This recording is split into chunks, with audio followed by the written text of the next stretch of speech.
Well it's almost 7 in the morning. आज office के लिए जल्दी निकलना था, तो आई गॉट अप एट 6.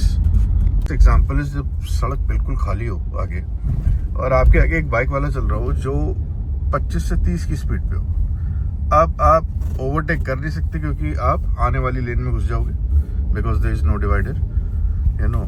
और हॉन्किंग करने की मेरी आदत नहीं है, तो मैं क्या करूँगा, मैं चुपचाप पीछे धीरे धीरे चलता रहूँगा इसके, you know, which is actually a little frustrating at times, but you cannot do much.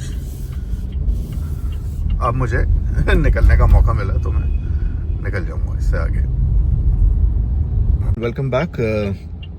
Road manners जो है ना वो बहुत ज़रूरी हैं. हम लोग बड़ी बड़ी गाड़ियों की बात करते हैं या फिर हम छोटी गाड़ियों की बात करते हैं, लेकिन सड़क पे चलते हुए मैनरिज्म्स जो हैं उसके बारे में कोई बात नहीं करता. I feel honking is one of the worst things that you can do.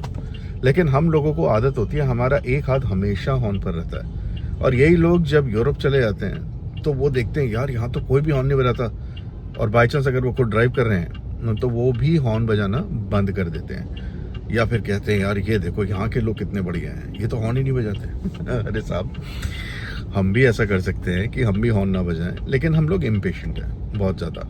दूसरी चीज़, आई थिंक हम लोगों में ना ईगो बहुत है कि साला ये मेरे से आगे कैसे गया तो मुझे अब रास्ता क्यों नहीं दे रहा है, मुझे तो इससे आगे निकलना है, जबकि हमें ऑफिस पहुंचने की जल्दी नहीं है. सोचिएगा कभी ऐसा बहुत बार होता है. सुबह इट्स लाइक 7 बजे dot 7:06 and I am cruising along. MG Hector का मैं आपको बताऊं, यू नो, आप इसको खाली सड़क पे चला लो या आप इसको ट्रैफिक में चला लो, माइलेज इसकी जो है वो 8-9 से ऊपर नहीं जा रही है फिलहाल.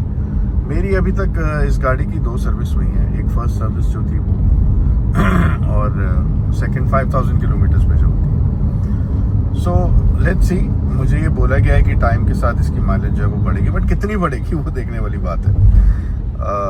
I do have people here who have got MG hectares. मैं एक बार फिर पूछूंगा, if you got a petrol version, क्या माइलेज आपकी हेक्टर देगी, बिकॉज मेरी तो 7 से ऊपर, यू नो, सिटी में माइलेज आती नहीं है.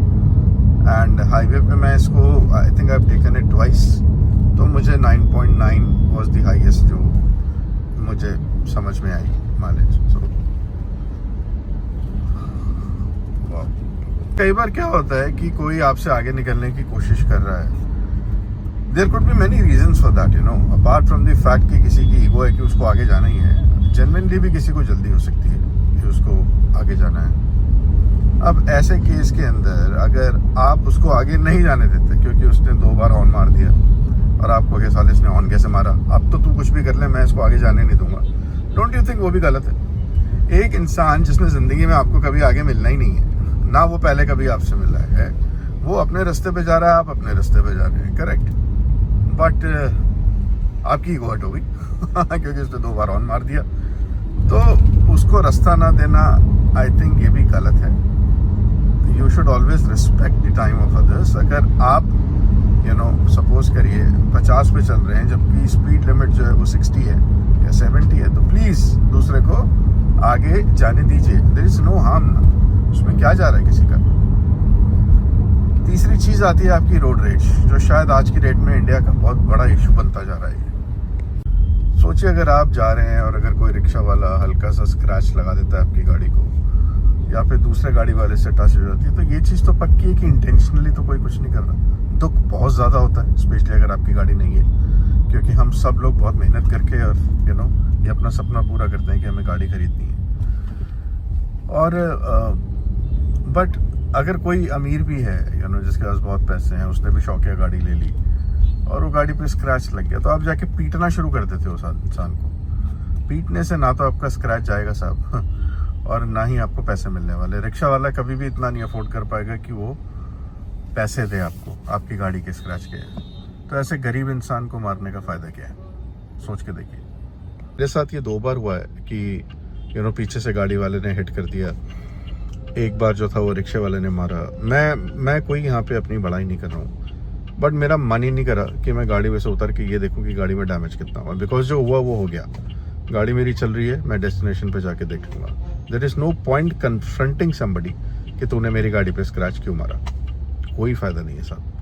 स्क्रैच लग चुका है, आप वहाँ पे क्योस करेंगे, सड़क के बीच में गाड़ी खड़ी करेंगे, उतरेंगे, पीछे आने वाले लोगों को बहुत ज़्यादा जिसे कहते हैं प्रॉब्लम होती है, फिर ट्रैफिक जैम हो जाता है। और उतर के आपने करना क्या है, 2 गालियाँ देनी है उसको, ठीक है, या वो आपको 2 गालियाँ देगा, आप हाथापाई शुरू कर देंगे, या फिर एक वर्बल आपका लड़ाई शुरू हो जाएगी। और इन सब चीज़ों का कोई फ़ायदा नहीं होना, इवेंचुअली आप अपनी गाड़ी में बैठ के निकल जाएंगे, तो फिर लड़ना ही क्यों है मेरा ये मानना है। बट आई डोंट नो, हर इंसान का अपना सोचने का तरीका है, दैट्स इट।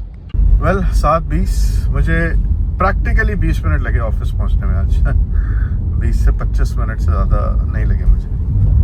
आप देख लीजिए सड़क कितनी खाली है, और यही अगर आप यहाँ पे 8:30 बजे आ जाएं तो आपको इतना ट्रैफिक मिलेगा। दिस इज अंधेरी मरोल नाका अंधेरी मरोल रोड जो है ये, एंड जस्ट